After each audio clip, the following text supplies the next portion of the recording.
मैंने उसे हल्का सा ऐसे आई लुक दिया. Okay. He understood. So I took him inside a room and without removing our clothes, we were and groom ने हमें देख लिया था. उसकी तो पड़ गई होगी। अगर आप एक स्टैंड अप कॉमेडियन बनना चाहते हो तो आपके पास क्या स्किल होनी चाहिए? आपको इतना ज्यादा सोचने की कोई जरूरत ही नहीं है। मैं बताता हूँ क्या होना चाहिए। पहली स्किल तो आपको गाली देनी आनी चाहिए और दूसरा सेक्सुअल जोक मारने आने चाहिए। आप किसी भी मैन स्टैंड अप कॉमेडियन को उठा के देख लो, सब यही कर रहे हैं। तो कुछ तो ऐसे हैं जो इन सब चीजों को अलाउ नहीं करते, लेकिन मेनली सबके सब यही कर रहे हैं। लेकिन आज मैं जिसकी बात करने वाला हूँ उसको तो खुद कॉमेडियन समाज ने गाइडलाइन कर रखा है। वो खुद को एक कॉमेडियन नहीं मानता। काफी सारे लोगों ने इस चीज को गैस कर लिया होगा कि मैं किसकी बात कर रहा हूँ। इतना तो वो सस्ता विकी कौशल है, लेकिन वो सस्ता समय रहना बनना चाहता है। हर्ष गुजराल, एक सो कॉल्ड कॉमेडियन। जी हाँ, हर्ष गुजराल। यदि इनकी कॉमेडी में से सेक्सुअल जोक्स निकाल दो तो उतने ही इनके पास फैन बचेंगे जितने समय रैना की फैन की आईक्यू। एक ऐसा इंसान जिसके पास सिर्फ और सिर्फ एक ही जोक्स है और वो है रशियन लड़कियों को सेक्सुअल जोक मारना। जिसने मेरी रशियन लड़की वाली वीडियो देखी होगी उसे ये बात पता होगा कि जब भी आप रशियन लड़की की सोच रखते होगे तो कहीं ना कहीं जो 6000 वाला मोटिव है उसके पीछे हर्ष गुजराल का भी हाथ है। 6000 रुपए में तो रशियन आ जाती है।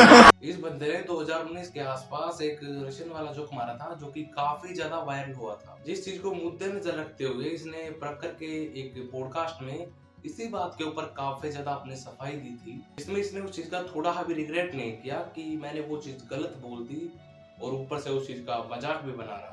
आज भी रशिया में अगर कोई बच्चा पैदा होता तो मेरे पे इल्जाम आता है। मुझसे पूछने में लगे हुए हैं। बिल पड़ता है 6000 का।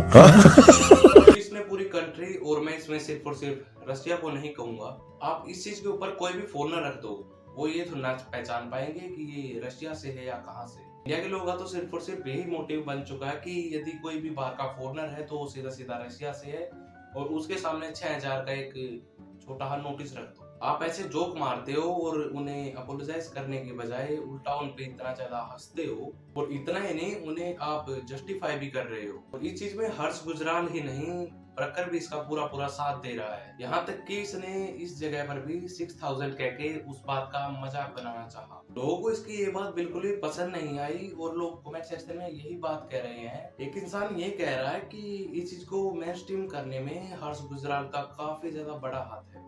और यहाँ पर बात सिर्फ और सिर्फ एक कमेंट की नहीं हो रही, काफी ज्यादा ऐसे कमेंट थे कि जहाँ पर लोग इससे काफी ज्यादा नाराज थे। अगर अभी रुको मैं हर्ष की हिपोक्रेसी एक्सपोज करता हूँ। इसने उस पॉडकास्ट में सफाई देते हुए ये कहा कि इसने वो जोक 2019 में मारा था और इसके चैनल की वो पहली वीडियो थी। अब इसको इन सब चीजों के बारे में कुछ भी नहीं पता था कि इस चीज का कैसा रिस्पॉन्स आएगा। तब ये बिल्कुल नया राइटर था। तो हर्ष का बेसिकली कहने का मतलब ये था कि इसका नया नया उन सब चीजों में आने की वजह से और थोड़ी इमेच्योरिटी की वजह से इसने वो बात कह दी थी। मगर ये क्या है हर्ष भाई? 3 अलग अलग रूम के, एक 3 BHK ले रखा है। कितने का है यहाँ पे? 50,000 का रूम ले रखा तुमने? भाई साहब कितनी रशियन आ जाती है उसमें? 2020 में आपने इस वीडियो को अपलोड किया था और ये आपके YouTube की 4th वीडियो थी और सेम पहली वाली वीडियो की तरह आपने इस वीडियो में भी वही जोक मारा। और इसी चीज से ये पता चल रहा है कि हर्ष गुजराल ने उस टाइम पे वो जोक कितनी ज्यादा गलती से कहा था, जो कि आपको पता भी चल गया होगा। और तो और छोड़िए, इसने एक ऐसा कमेंट भी लाइक कर रखा है जिसमें साफ साफ दिख रहा है कि इसने वुमेन की कितनी ज्यादा इज्जत की है। इसके हिसाब से वुमेन एक ऑब्जेक्ट है जिसकी बोली लगाई जा सकती है, सिर्फ और सिर्फ पैसे से खरीदा जा सकता है। और इसको उस बात का, उस अपने जोक का कितना ज्यादा रिग्रेट है वो तो मैंने इस क्लिप में दिखाई दिया। अब आते हैं हर्ष भाई के नए वाले शो पे। इसका नाम उन्होंने एस्केप रूम रखा है। जिसे नहीं पता मैं उनकी जानकारी के लिए बता दूं कि इस शो में जो लोग आते हैं वे एक कन्फेशन रूम में जाते हैं और वहाँ पे अपना जो भी उन्हें बताना होता है वो बताते हैं। इस रूम में जाके वो सब बातें बताते हैं जो सब उन्होंने कांड कर्म किए हुए हैं। और उनके वे सारे कांड कर्म बताने के बाद हमारे हर्ष गुजराल भाई ये चीज डिसाइड करते हैं कि उन्हें स्वर्ग में भेजना या फिर नर्क में। लेकिन इनके शो में कन्फेशन के नाम पे सिर्फ और सिर्फ सेक्सुअल कन्फेशन होते हैं। पता नहीं ये शो रियल है या फिर स्क्रिप्टेड है, क्योंकि जो भी इस शो में आते हैं उनके फेस पे एक मास्क रहता है, वो अपनी कोई भी आइडेंटिटी रिवील नहीं करते। हर्ष भाई के शो रिवील करने का एक सीधा सीधा हमें अल्टरनेटिव मिल रहा है कि उन्होंने ये शो क्यों चालू किया है। राय यदि देखा जाए तो कॉन्सेप्ट थोड़ा अलग है लेकिन मकसद सेम ही है। इनके शो का साफ सीधा ऑल्टरनेटिव यही है कि जो उनके मुंह से कुछ ना कुछ गलत सलत चीजें बुलवा के और उस चीज की क्लिप काट के उस चीज को वायरल कर देना, क्योंकि काफी ज्यादा वायरल हो भी रही है क्योंकि इनके शो में लोग ही ऐसे आ रहे हैं। इनके शो में काफी ज्यादा कंटेस्टेंट ऐसे आए हैं जिन्होंने सिर्फ और सिर्फ सेक्सुअल बातें की थी ताकि हमारे हर्ष भाई की जो क्लिप कट करते हैं वो उस क्लिप को काफी ज्यादा वायरल कर सके और वो वीडियो कट के इंस्टा पे डल के मिलियंस में जा सके। ये कॉन्सेप्ट सिर्फ और सिर्फ बिल्कुल समय रहने की तरह ही है क्योंकि उनके शो में एक औरत आई थी जिन्होंने अपने कपड़े एक कैंची से फड़वा लिए थे। कैसे वो क्लिप कितनी ज्यादा वायरल हो गई थी और सेम इस वाले क्लिप के साथ भी हुआ।